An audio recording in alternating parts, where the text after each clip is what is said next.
And as always, like I always tell you every morning, every other day from Monday to Thursday, I like to put you on something that is good, something that is active, something you can do with your family, friends, people you work with.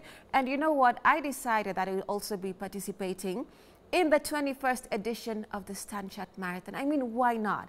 I'll be with my colleagues. It will be fun. It will be something that I can be active in. It can be something that, of course, I can also have some good camaraderie, meet new people, meet you guys, you know. So I definitely will be there. And I just want to let you know what it entails. So it will be on the 27th of October, 2024 on the Southern Bypass Road, starting from Uhuru Gardens. And then, of course, this year they aim to register 23,000 runners, and there are different races: the 42-kilometer race, the 21-kilometer race, another 21-kilometer race, and then 10-kilometer race, and then 5-kilometer family fun race. See what I did there? Family fun race. Like I mentioned earlier on, you can be there with your friends, family, everyone. You know, if you want to meet people, just have fun, have those good vibes and camaraderie. Set the date in your mind, you know, and lock it in. That is the 27th of October, 2024. And you can get all this information, including registering on the website that is www.nairobimarathon.com. Now, this guest, I want to introduce him in style. He is very inspirational. He ran for the Mathare seat during the last election, and he is the one and only Billion Okoth, and he is a community organizer. Thank you so much for coming in, Billion. Yeah, it's good to have you here. Yeah, thank you for having me. You're looking, you know, alive, active, you know, just with it, good energy. Usually I'm not a morning person, but today I woke up at 3. Had to come on Spotlight. Yeah, and I woke up so early at 3. Why? Why did you wake up at 3? To do some work before I come. You see, I mean, just waking up at 3 says a lot, you know. And we just want to tell our viewers, in case you have any questions, anything you want to ask Billion, you can of course send that in. But basically, we're saying today we're shining the spotlight on Billion Okoth, a community leader and former Mathare MP candidate. What do you think is the most important quality in a leader who truly serves the people? Let us know. There you have it. We're shining the spotlight on Billion Okoth, a community leader and former Mathare Member of Parliament candidate. And what do you think is the most important quality in a leader who truly serves the people? Let us know. Our handles are right there on your screens. That is Facebook at K24 TV, on X at K24 TV, and the WhatsApp line is also right there. And also, for today, if you want to call in, you know, just talk to Billion, talk to us. We will also provide a line that you can, of course, you know, call into the studio and speak one-on-one directly with Billion. So give us those calls. Right, so Billion, like I mentioned, your story is very inspiring. It also has a lot of, you know, hardship, but triumph, you know, at the end. So tell us a story on how you grew up in Mathare and the village, how life was at that time. Thank you so much for having me. I always say the people, us who are from Mathare, we say Mathare is a university. So a lot of challenges, but growing up, you know, my parents separated. So my mother was in Mathare and my father was in the village. So I'm a both village and a Nairobi boy. But I learned a lot because I was a mama's boy, so I learned a lot from my mother, and then losing them at an early age also now exposed me now into trying to find the path my own way, and also trying to raise my siblings. I have a brother and a sister. So I say, apart from the negative things that we hear about Mathare, there are also positive stories. The guys doing whatever they can to build a beautiful story about Mathare, and there are other amazing community leaders that we work closely with to change the narrative about our community. So that is, just growing up is what inspired me, and for me, when we were growing up, we didn't have what we call role models. So I wanted to be a role model and create more other role models. So that's how I've been able to package to start a foundation. My organization supports edutainment, so that is education and entertainment. So with a community library, with a music group, a community music group, and any more other activities within the community. I see. Now, you also, before life became difficult, you had both your parents. Your dad was a teacher, and your mom, made those nice batik paintings, which she just sold here at, the Kenyatta market. Is it? Yeah. Yeah. Right. So when you have that kind of, upbringing, which is fair, middle class, normal Nairobi, and then it went totally, into this, trial period when your dad died first, and then your mom followed, and then you're a young man growing. So you do not have the father figure example, then you don't have the cuddling nature of a mother. How did that make you grow as a young man? What was happening in your psyche at that time? Remy, my father died when I joined Form 1.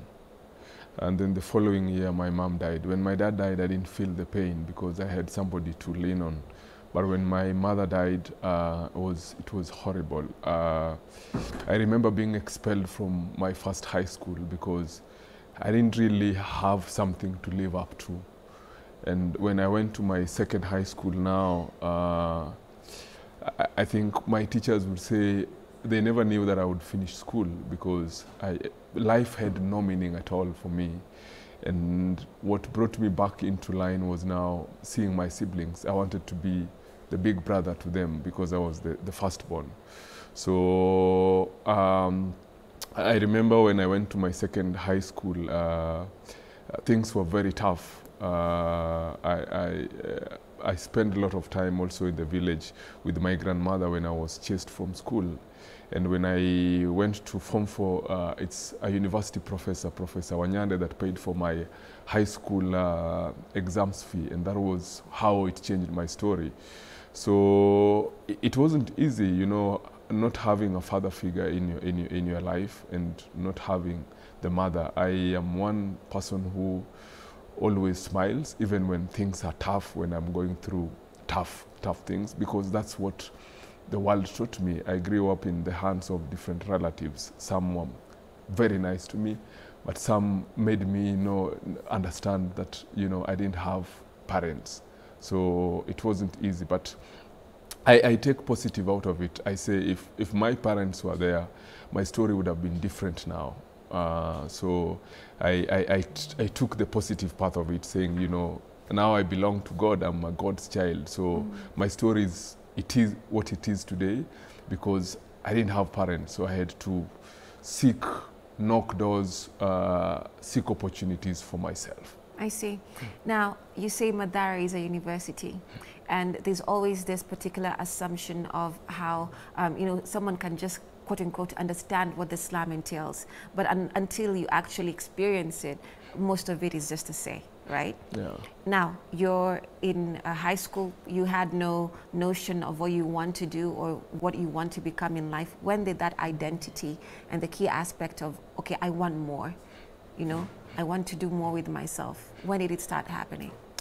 It started happening after high school. When I got the support from Professor Wanyande, I knew that I owe someone something. And I knew I didn't owe him directly, I owe it to my community. Seeing more other kids go to school, the way he changed my life story. That's when I came back, I was first an artist. I used to do music. Yeah, so I hustled in the streets with the music, but when I wasn't making it through the music, I decided to create a music family so that I can have a family because I grew up without having a real family. I can tell you, me and my brother, my last born brother that I have, we can't even have a chat the way we're having because I've always been the big brother and the father figure. So I wanted people... Oh, I see. Because now that's where he's placed you. Yeah, so I give instructions, he asks questions. Yeah. So that is the relationship we have. It's one thing that I've never fancied. I see when people talk to their siblings, have fun, check on each other. I checked on my sister yesterday after almost 3 weeks without calling each other or texting each other. And I just said, yo, we've not talked, what's up? So that is the kind of relationship I had. And when I created the Billion Music family, was to have a family, have kids who can hold me accountable, can question me, can keep me on track. Be free with you also. Be free with me, and yeah, so that's when now I wanted to do more with myself. I see. And I have been lucky to have, you know, good relationship with my community, with the things that I have done, been able to grow and keep pushing for more doors. I see. When did music become a resounding word for you? When did you notice or know that the arts were something that you definitely want to do? Because your discovery journey also was quite interesting, you know. You're sitting here, yes, you've been a member, you've been a candidate, you know, politically, but, you know, that musical side of you is actually quite interesting. Yeah, so in high school, you know, guys from Nairobi in high school, you know, we were the Barbies. So there were specific things for guys from Nairobi. So one was music and basketball. But I used to play football, but I joined the musical team, the rappers. So I started rapping in high school. But when I was doing it in high school, I was a bit of a stammerer. So, but now I managed to perfect the art. And post high school now, I started doing now music. I would hustle and in fact, my first song was paid by Lolani Kalu, the NTV guy. Yeah, he took me to the studio for the first time and paid for my first song. So I was just trying to find a direction in my life, because post high school I knew I didn't have an opportunity to join university or join college directly, but I needed to do something meaningful with my life. So that's how I continued with now trying to do music, which helped me to reach, even though, and I was doing positive music, helped me reach out to a lot of people, helped me had my own audience. When I joined Slam TV, Madare, which I used to perform every Friday when they're having their screenings, it helped me to get into the community and try to air out some of the challenges that the people of the Madare were going through using now my art. So that's how I was able to get a grip of that. Right, and Billion Music is quite popular right now. You know, you've had different personalities go there and frequent and have that, you know, patronizing, you know, like the whole place and the aspect. So how does it inspire the kids who you are basically, you know, trying to give them like a direction or a sense of hope? How is it for them?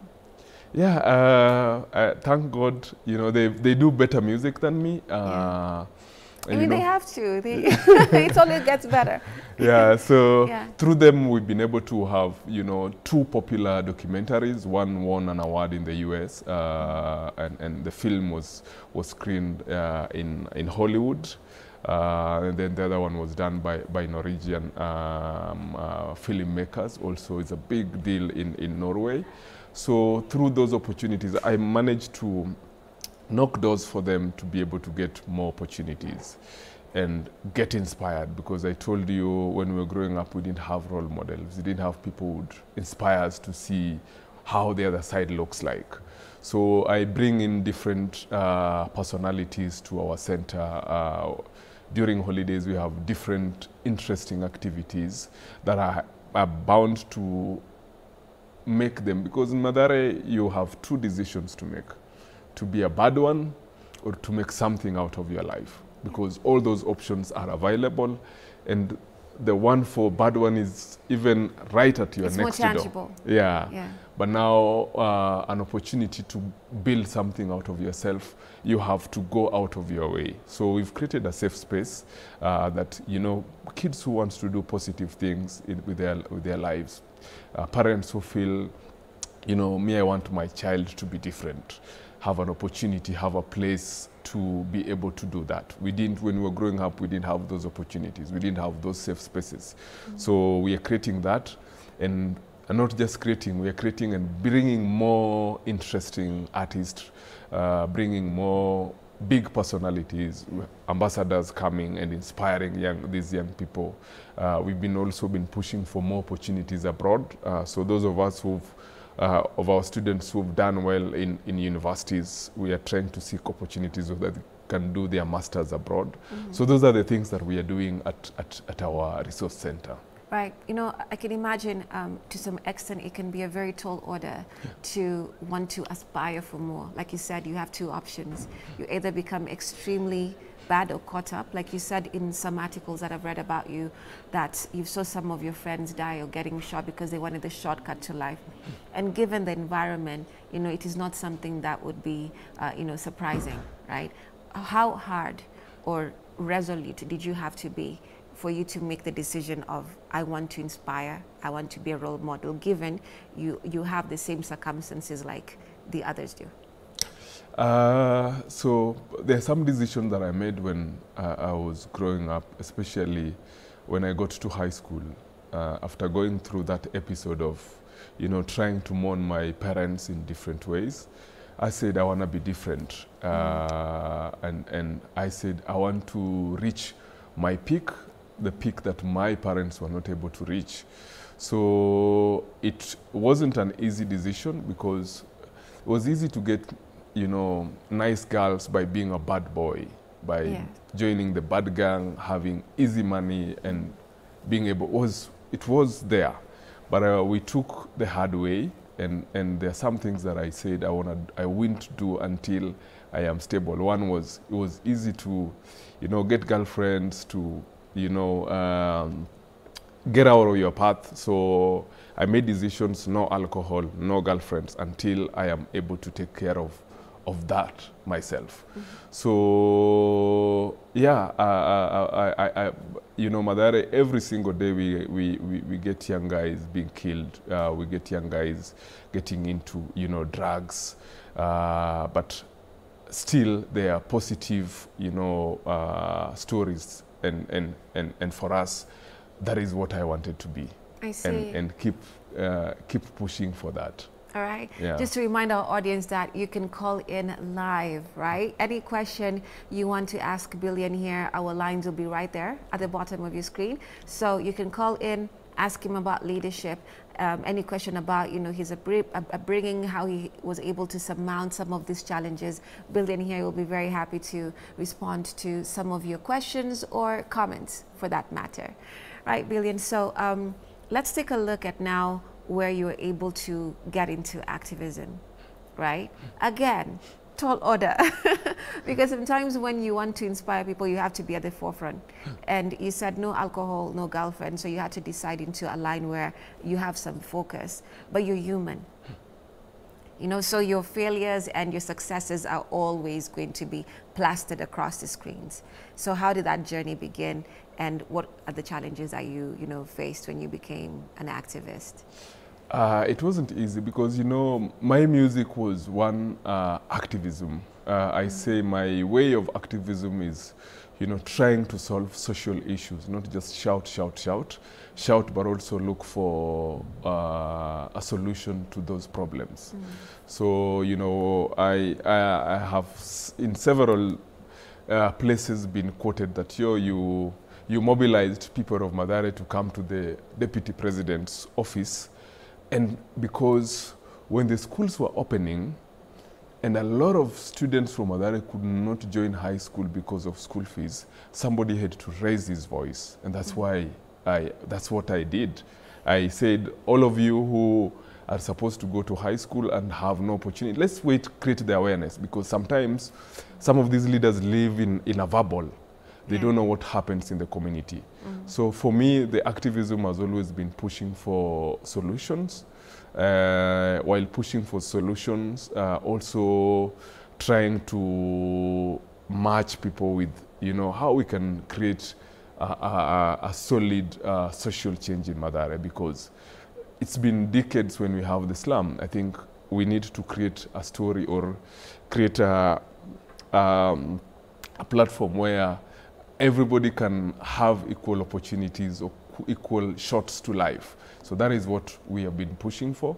It's not been easy, activism, and then activism led me to now seek for a parliamentary seat in Mathare, because I knew just noise without action, then they'll always just call you, he's a noisemaker. So that's when I decided to bring the community together.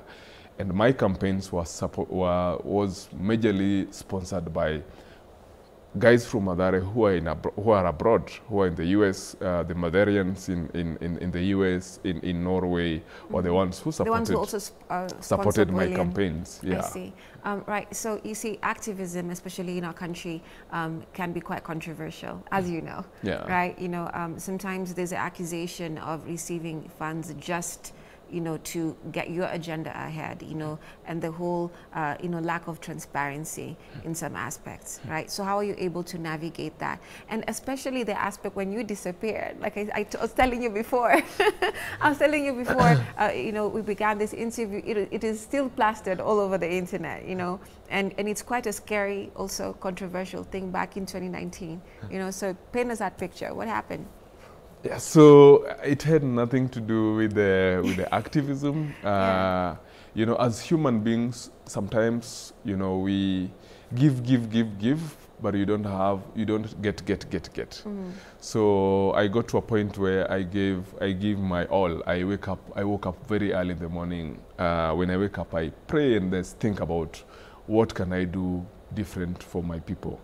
And at that point, I think I did not, you know, there were so many people who disappeared during that particular time. Yes, there's another lady activist who also disappeared. Yeah. But for me, I had just taken a break from everything and everyone. So I left my phones. I know the way I did it was the wrong way because I had a partner, I had a wife that I didn't tell, but that's how I grew up. I grew up keeping and doing things by myself. I am learning now to share. I am learning now to open up. I am learning now to, you know, see a therapist to have that conversation. Mm-hmm. But growing up as a hardcore, when things are tough, you take a break. So I took a break, and it was a wrong time. Mm. Yeah. So I just checked myself into a retreat center. Yeah. Oh, right. So that is quite real of you, you know, in the way you have basically just, you know, opened up on that aspect, because I don't think many leaders or some people can be able to elaborate the emotional aspect. Like I said, you're human, and then you're coming into this position of, you know, power and where people can actually see you. So I think for very many people that is quite, you know, helpful in the way that you've said it. But just for our audience, we're taking a short break. We'll be back with more on this conversation. Do stay with us.